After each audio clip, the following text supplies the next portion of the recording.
हाँ जी, नमस्कार। अभी थोड़े दिन बाद में स्कूल में खिताब भर्ती का एग्जाम है। जितने भी बच्चे तैयारी कर रहे हैं, वो सभी अच्छे ढंग से तैयारी करो। इन 10 दिनों की रणनीति क्या हो, इन 10 दिनों में ऐसा क्या पढ़ें, क्या छोड़ें, इन 10 दिनों के अंदर कैसे मैनेज करें टाइम को। ऐसे करके मेरे पास काफी कॉल आते हैं, काफी मैसेज आते हैं कि सर क्या करें। बहुत बार सबसे ज्यादा मैसेज तो यही आता है कि सर अब याद नहीं हो रहा। सबको बता दें कि जो पढ़ते हैं उनके ही याद नहीं होता।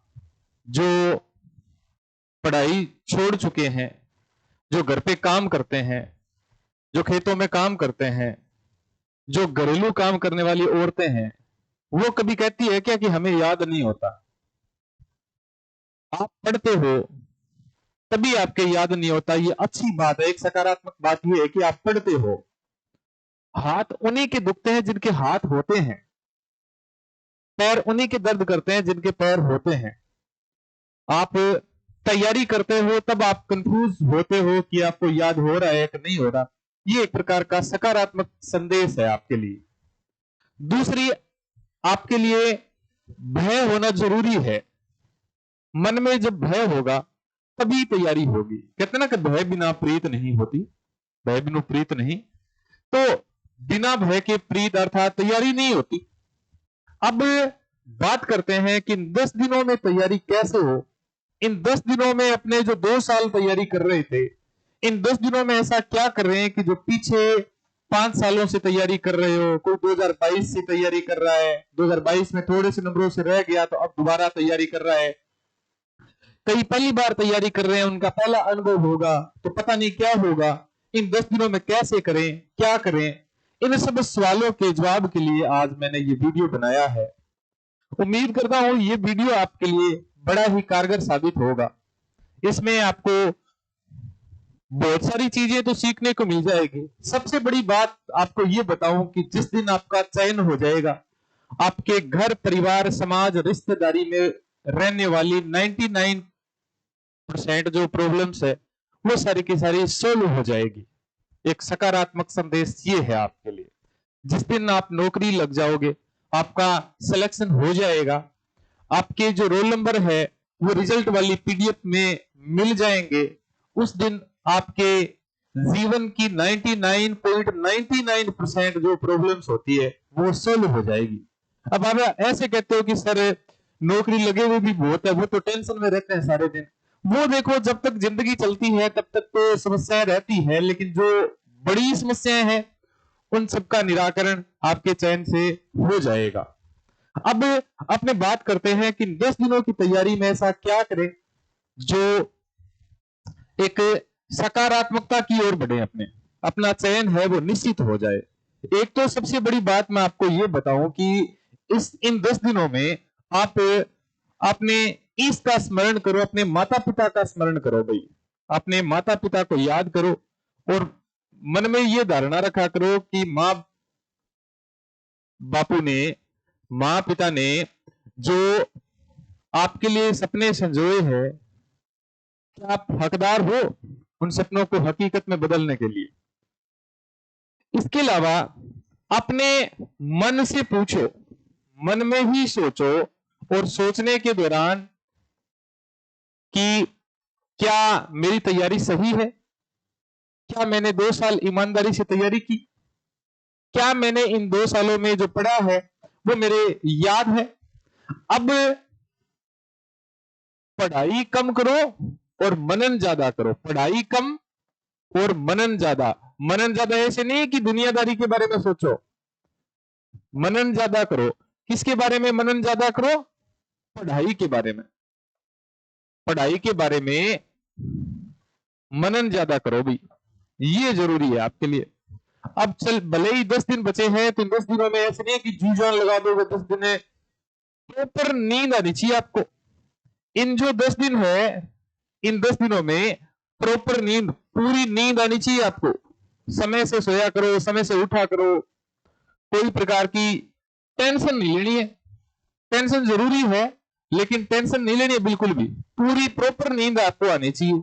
इसके अलावा अब जो शेड्यूल है वो शेड्यूल बना रहे हो आप, जैसे 2 घंटे का शेड्यूल बना रहे हो, तो 2 घंटे के शेड्यूल में जैसे अपने बात करें फर्स्ट पेपर की, जैसे अपने बात करें फर्स्ट पेपर की, जैसे अपने बात करें सेकंड पेपर की, सेकंड पेपर की बात करें, तो इस दौरान क्या है कि दोनों को बराबर चलो, क्योंकि लगभग हिंदी वाला एग्जाम है, ये हिंदी वाला तो उसी दिन ही है, उसी दिन ही लगभग कुड़कुड़ी मिट जाएगी, जो चिरण पिरण है वो उसी दिन ही मिट जाएगी, आपकी जो समस्याएं हैं वो लगभग उस दिन उसका सोल्यूशन हो जाएगा। फर्स्ट पेपर है तो फर्स्ट पेपर और सेकंड पेपर दोनों को बराबर रखो। अब कोई नया प्लान नहीं बनाना है, नई चीजें नहीं पढ़नी है भाई, कोई भी नई चीजें हैं, नई टॉपिक है, नई चीज है, नया टॉपिक है, जो नया टॉपिक है वो बिल्कुल नहीं पढ़ना भी, आपको बिल्कुल भी नहीं पढ़ना। ऐसे नहीं कि नया टॉपिक पढ़ लिया अगर वो याद हो जाएगा तो भी जो आपको याद था ना वो टॉपिक खराब हो जाएगा आपका, तो नया टॉपिक या नई चीज तो बिल्कुल ही नहीं पढ़नी है। अब अगर अपने बात करें कि इन दिनों में क्या पढ़े, तो इन दिनों में आप सिलेबस जो मैंने बताया था पीछे 1-2 वीडियो में बताया था कि सिलेबस को 2 पार्ट में डिवाइड किया हुआ था। एक तो पार्ट था कमजोर पार्ट था आपका, और एक था मजबूत पार्ट। उस दौरान मैंने बताया था कि मजबूत पार्ट को एक बार छोड़ दो और कमजोर पार्ट को तैयार कर लो, ठीक है। अब लगभग आपका बैलेंस हो गया,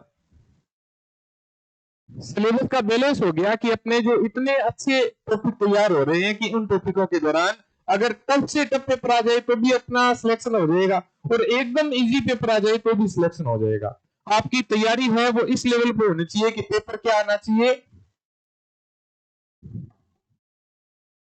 पेपर ऐसा आना चाहिए भी। जो तैयारी करने वाले बच्चे हैं उनका चयन तभी होता है जब कठिन पेपर आता है, सरल पेपर आता है तो सब बराबर हो जाते हैं, पता ही है कौन बराबर हो जाते हैं। हाँ, लेकिन टफ पेपर आता है तो दोनों है वो बराबर नहीं चल पाते, और जिनकी अच्छी तैयारी होती है वो लीड कर जाते हैं। आपकी जानकारी के लिए बता दूं कि अगर आप पेपर करने बैठोगे, अब जैसे आप एमसीक्यूज निकालते हो, पीवाईक्यूज निकालते हो, ठीक है, एमसीक्यूज पीवाईक्यू निकालते हो, तो जो सरल प्रश्न है ना उन पर ज्यादा गौर करो, जो सरल प्रश्न है उन पर ज्यादा गौर करो कि वो हर बार पूछे जा रहे हैं। अपना दिमाग क्या करता है, अपना मन क्या करता है, ये भटकता है, इसको भटकने मत दो, इसको नियंत्रित करो। अब नियंत्रित करने का समय है, नियंत्रित करो। और जो ये सरल प्रश्न आ रहे हैं ना, जब भी आप एमसीक्यूज निकालते हो, जब भी आप पीवाईक्यू निकालते हो, तो इस पीवाईक्यू में जो प्रश्न रिपीट हो रहे हैं ना उनको अच्छी तरीके से याद कर लो भाई, जो सरल प्रश्न है वो। ये सरल प्रश्न गलत नहीं होने चाहिए आपके, सबसे बड़ी बात, सबसे बड़ी बात है कि आपके जो सरल प्रश्न है वो गलत नहीं होने चाहिए भाई। अगर सरल प्रश्न आपने गलत कर दिए, भले ही आपकी तैयारी कितनी अच्छी क्यों ना हो, आपने हार्ड प्रश्न थे वो कितने ही सही कर दिए, लेकिन चयन की तरफ नहीं बढ़ोगे। आपके लिए सबसे महत्वपूर्ण बात है कि जो सरल प्रश्न आते हैं, आसान प्रश्न आते हैं, जिनको देखते ही उत्तर दिख जाता है, देखते ही उत्तर याद आ जाता है, नहीं वाला हाँ वाला वो वाले दिमाग में आ जाते हैं, लगभग सरल प्रश्न होते हैं, उनको अपने गौर नहीं करते, उनको टिक करके आगे बढ़ जाते हैं। ये आदत पीवाईक्यू एमसीक्यूज में सुधारोगे तभी आगे जाके आपके काम आएगी, जो मेन पेपर में आपके काम आएगी। मेन पेपर से पहले भी आपको मैं वीडियो बना दूंगा, लेकिन उससे पहले ये भी बता रहा हूं कि एमसीक्यूज पीवाईक्यू निकालते समय सरल प्रश्न है उन पर ज्यादा गौर रखा करो, ठीक है। एमसीक्यूज पीवाईक्यूज निकालते जरूर हो, लेकिन ज्यादा समय पढ़ने में अब भी दिया करो। ऐसा नहीं कि अब पढ़ो नहीं, अब सिर्फ एमसीक्यूज निकालो।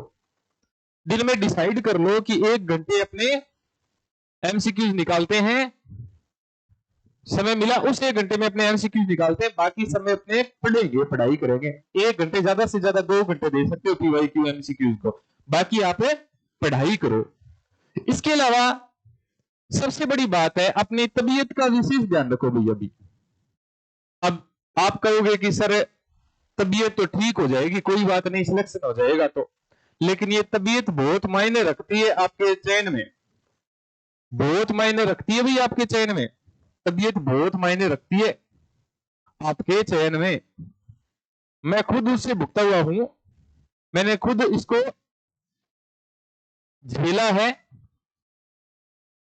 कॉलेज लेक्चरर का एग्जाम था, तभी तबीयत खराब हो गई थी, जीके में खराब हो गई थी, सब्जेक्ट वाले पेपर में खराब हो गई थी। तबीयत का विशेष ध्यान रखो। अपना जो खाना पीना है वो संतुलित होना चाहिए। ज्यादा जो कहते ना गरिष्ठ भोजन है ये बिल्कुल नहीं होना चाहिए। एकदम खाना पीना संतुलित होना चाहिए। नींद आपको प्रॉपर आनी चाहिए, खाना आपका अच्छा हो, आप बढ़िया तरीके से एमसीक्यूज निकाल रहे हो, आप प्रॉपर टाइम दे रहे हो। अब आप किसी से क्या है कि ज्यादा बात मत करो, सबसे बड़ी बात है ज्यादा है वो किसी से पेपर के बारे में बात मत करो। ज्यादा पेपर के बारे में बात नहीं करनी आपको। आपको पेपर के बारे में बिल्कुल भी बात नहीं करनी है भाई, ठीक है। अपने मन ही मन में ध्यान रखो, क्योंकि 2-4 दिन के बाद में ही आपका जिला आवंटित हो जाएगा। जिला, जिस जिले में आपका एग्जाम है वो ज्यादा से ज्यादा 1 हफ्ते बाद में जिला आवंटित हो जाएगा। फिर चर्चाएं चलेगी, तुम्हारा कौन से जिले में है, मेरा कौन से जिले में है, तुम कहां किससे जाओगे, बस से जाओगे, ट्रेन से जाओगे, पर्सनल व्हीकल से जाओगे, मैं कैसे जाऊंगा, कैसे रुका जाएगा, वहां कौन से होटल में रुकेंगे, कौन साथ जाएगा, घर वालों से बात करेंगे। तो ये समय क्या है कि ये समय ये बात करने का नहीं है, ये समय मनन करने का है भाई। ये समय सुमिरन करने का है, अपने आप से सुमिरन करने का है कि वो कितना पढ़ा। जब आपको नींद आ रही होती है तो सोने से पहले अपने सिलेबस का रिवाइज क्या करो। सोने से पहले ना अपना जो पाठ्यक्रम है उस पाठ्यक्रम का दोहराव होना चाहिए। पाठ्यक्रम अपने दिमाग में जरूर रहना चाहिए कि ये पाठ्यक्रम लगता है, क्योंकि लगभग 3 से 5 प्रश्न सिर्फ पाठ्यक्रम से पूछे जाते हैं, इसी पाठ्यक्रम से पूछे जाते हैं। 3 से 5 प्रश्न पूछे जाते हैं इसी पाठ्यक्रम से। पाठ्यक्रम से ही सीधा पाठ्यक्रम से प्रश्न आएंगे। लिनेनस का उदात्तवाद सीधा उदात्तवाद आएगा, अनुकरणवाद सीधा ही आएगा अरस्तु का। मनोविश्लेषणवाद है, मनोविश्लेषणवाद फ्राइड का आएगा, सीधा आएगा। तो अपने सिलेबस पूरा अच्छे तरीके से याद हो। अभी भी किसी बच्चे ने अगर सिलेबस नहीं निकलवाया है तो सिलेबस का प्रिंट निकलवा लो भाई आज ही। कई बच्चे ऐसे हैं तैयारी अच्छी है उनकी, लेकिन उनके पास सिलेबस हाथ में नहीं। आपके हाथ में सिलेबस होना चाहिए। सबसे बड़ी बात, मैंने आपके लिए वीडियो बनाए हैं, वो इतिहास के वीडियो, अपने काव्य शास्त्र के वीडियो, अपने स्नातकोत्तर स्तर के वीडियो, अपने फर्स्ट पेपर में हिंदी व्याकरण के वीडियो बनाए हैं। अपने जितने भी पूर्व में पीवाईक्यू अर्थात प्रीवियस ईयर जो क्वेश्चन है, प्रीवियस ईयर क्वेश्चन है, वो अपने पास प्रिंट आउट होना चाहिए उनका। अब आप कहोगे कि सर अब प्रिंट आउट कैसे निकाले, अब प्रिंट आउट नहीं निकलवाना है। अब प्रिंट आउट निकलवाओगे, उनको पढ़ोगे, देखोगे तो टाइम वेस्ट होगा। अब नहीं निकलवाना, लेकिन आपके पास पीवाईक्यू वाले प्रिंट आउट होने चाहिए। अब आप कहोगे कि सर कोई किताब आ रही है, किताब से ज्यादा देखो सजेस्ट मैं करता हूं आरपीएससी की साइट पे जाके और वहां से प्रिंट आउट निकालो, वो ऑथेंटिक है, उसके आंसर की ऑथेंटिक है। जब भी पेपर में पढ़ते हो प्रश्न समझ में आ जाता है, उसके आपके दिमाग में आता है कि ये तो मैंने पीवाईक्यू किया हुआ है, उसका उत्तर बाय द वे गलत कर दोगे, कोई किताब में गलत कर दिया उत्तर, और वो आप उस हिसाब से अगर पेपर में गलत करे आए तो फिर तो आपके बहुत ज्यादा नुकसान हो जाएगा। आंसर की आपके पास है, आपने उस हिसाब से निशान लगाए हैं, उस हिसाब से आपका पेपर में प्रश्न हुआ। अगर बाय द वे आरपीएससी ने उसको डिलीट मान लिया, गलत उत्तर मान लिया, तो आप उसमें रिट लगा सकते हैं। आपको याद है कि आरपीएससी ने 2015 के स्कूल लेक्चरर में ये प्रश्न पूछा था, 2018 के स्कूल लेक्चरर में इसका उत्तर ये था, अब उत्तर गलत कैसे हो सकता है, तब उसी हिसाब से रिट लगा सकते हो। आपका प्रश्न गलत नहीं होगा, भले ही वो प्रश्न रद्द हो सकता है, लेकिन वो आपका उत्तर गलत नहीं माना जाएगा, आपका उत्तर सही माना जाएगा। आपकी तैयारी जोरों शोरों से रखो भाई, अपनी तैयारी को, अपनी तैयारी में जो ये व्यवधान आते हैं ना। दूसरी बात बताएं, सबसे बड़ी बात, ये जो 10 दिन है, इन 10 दिनों में आपके जीवन में समस्याएं बढ़ेगी, ये प्रकृति का नियम है। आपके जीवन में समस्याएं बढ़ेंगी, लेकिन बढ़ेगी समस्या, उनसे घबराना नहीं है बिल्कुल भी। आपके जीवन में इन 10 दिनों में समस्याएं थोड़ी बढ़ सकती है, लेकिन इनसे घबराना नहीं है। बारिश आती है, उससे पहले तूफान आता है। आपको आपका जो मालिक है वो परखना चाहता है कि ये कितना मजबूत है अपने आप में। इन 10 दिनों में कोई समस्या आ गई, आप उनसे घबरा गए तो पेपर बिल्कुल खराब हो जाएगा। भले ही कितनी बड़ी से बड़ी समस्या आ जाए, कितनी बड़ी से बड़ी समस्या आ जाए, हमें तो चयन करवाना ही है, हमें तो सिलेक्शन लेना ही है। हमें तो उस पीडीएफ में रोल नंबर है वो सिंगल रिजल्ट वाले में, ऐसा नहीं कि डबल रिजल्ट वाले में, सिर्फ डबल रिजल्ट वाले में दुगुने जो रोल नंबर आते हैं, वो दुगुने कैंडिडेट जो सदस्य वो पास किए जाते हैं, वो नहीं, सिंगल जो रिजल्ट आता है उस अंतिम रिजल्ट में आपका रोल नंबर है वो होना चाहिए। ऐसी हिम्मत रखो, आपकी तैयारी अच्छी है, आप जो वीडियो देख रहे हैं सबकी तैयारी अच्छी है, मेरे को पता है। आज का जो युवा है वो युवा कोई कसर नहीं छोड़ता पढ़ाई में, कोई गुंजाइश ही नहीं रखता, कोई किंतु परंतु लेकिन आता है फलता है, बल्कि इसलिए फलस्वरूप कुछ नहीं रखता वो अपने जीवन में। वो तैयारी जी जान से करता है, लेकिन परिस्थितियां कई बार क्या है कि खराब हो जाती है। उन परिस्थितियों से लड़ना सीखो भाई, उन परिस्थितियों से लड़ना सीखो। अब आप ऐसे कहोगे कि हाथापाई करेंगे हम परिस्थितियों से, हाथापाई नहीं करनी है। परिस्थितियों को समझो और अपने आप पर नियंत्रित करो कि परिस्थितियां है वो बदल जाएगी, कैसे भी हो परिस्थितियां बदल जाएगी। कब बदलेगी? जिस दिन आपका चयन हो जाएगा उस दिन परिस्थितियां बदल जाएगी। कोई बात नहीं, सबसे बड़ी से बड़ी समस्या आ जाती है, उस समस्याओं का सोल्यूशन हो जाएगा। अगर आप अपने आप में दृढ़ निश्चय लेकर और तैयारी करते हो तो परिस्थितियों को बदल दोगे निश्चित तौर से। आपके जीवन में समस्या, एक बेरोजगार के जीवन में जो समस्याएं आती है, उन सब समस्याएं, वो सब समस्याएं झेली हुई है मेरी, वो सब समस्याओं को मैंने महसूस किया हुआ है एग्जाम से पहले। रिश्तेदारों की बातें और आसपास आस पड़ोस के समाज की रिश्तेदारी की, दोस्तों की, जानकार वालों की जो बातें हैं, घर परिवार, जो बेरोजगारी, जो मैंने खूब बेरोजगारी झेली हुई है, 7-8 साल बेरोजगारी मैंने खुद झेली हुई है। तो वो बेरोजगारी को मैं महसूस कर सकता हूं कि बेरोजगार आज का जो युवा है, तैयारी करने वाला युवा है, वो कैसे एक असमंजस में, एक द्वंद्व में जी रहा है। उस असमंजस को बाहर निकालो, अपने आप में दृढ़ निश्चयी रहो, मजबूत रहो, आपका चयन निश्चित हो जाएगा। आप अपने आप में मजबूत रहो कि बस मेरा चयन होगा, मैं कोई प्रश्न गलत नहीं करूंगा। आपसे वादा करता हूं कि आपके पेपर से पहले भी मैं 2-4 वीडियो और बना दूंगा, जिसमें आपको जो भी समस्या होगी उस समस्या में शेयर करना, उस समस्याओं के समाधान के लिए हम वीडियो बना देंगे। अपनी तैयारी जोरों शोरों से करो, आपका चयन निश्चित है भाई, निश्चित चयन है आपका। आप बढ़िया तरीके से तैयारी करो। समस्याएं है आती जाती रहती है, अपने सिलेबस को मजबूत करो, अपने जो सिलेबस है उसको सिलेबस का अच्छे से अध्ययन करो, अभी भी अध्ययन करो, अगर आपको याद है फिर भी अध्ययन करो, आज जरूर अध्ययन करना भाई। अगर आपने प्रिंट आउट नहीं निकाला हुआ है तो अपने मोबाइल से डाउनलोड करके भी आप पढ़ सकते हो, उसको अच्छे तरीके से पढ़ो, कहां क्या दिया हुआ है। अपने तैयारी शुरू कर देते लेकिन पेपर में सिलेबस नहीं पढ़ते, सिलेबस नहीं पढ़ते तो पेपर में क्या है, क्या आता है, कैसे आता है, सिलेबस अकॉर्डिंग टू सिलेबस, फिर आपको पता लग जाएगा अपनी तैयारी कितनी है।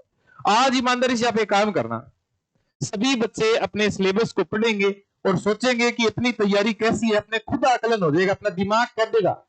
अपना दिमाग बहुत कुछ जानता है, दुनियादारी सारी जानता है, पूरा ब्रह्मांड जानता है अपना दिमाग।